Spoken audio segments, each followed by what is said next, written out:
Exotics பார்த்துருப்பீங்க, இன்னும் நிறைய மாறி மாறி ஹைப்ரிட்ஸ் பார்த்தீங்கன்னா இந்த காம்பினேஷனில் எல்லாருக்கிட்டையுமே ஒரு ஹைப்ரிட் இருக்கிற மாதிரியா அப்படி ஒரு ஹைப்ரிட்ஸ் வந்து இந்த காம்பினேஷனில் இப்போ வந்து நிறைய வனம் பச்சை குத்திக்கின உன்னோட பேர வலியில குச்சேண்டி 10,000 மீற பச்சை குத்திக்கின உன்னோட பேர வலியில குச்சேண்டி 10,000 மீற உன்னோட இருக்கணும் உலகத்தை மறக்கணும் உன்னோட இருக்கணும்னா உலகத்தை மறக்கணும்.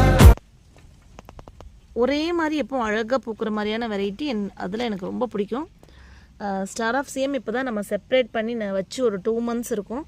சுற்றிலும் வேணால் ஒரு 7-8 பல்ப்ஸ் வேணால் இருப்பாங்க, அவ்வளோவே தான்.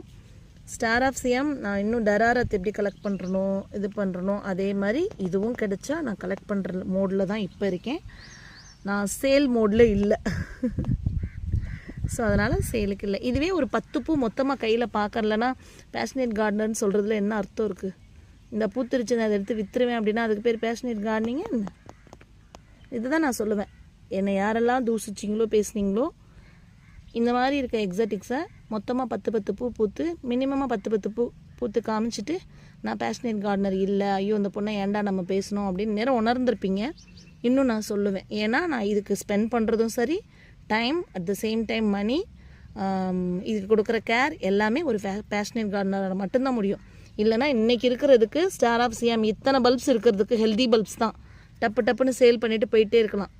நான் அந்த மாதிரி கைண்ட் ஆஃப் பர்சன் கிடையாது. எனக்கு முதல்ல பூக்களை கொத்தாக பார்க்கணும், அதுதான் நான்.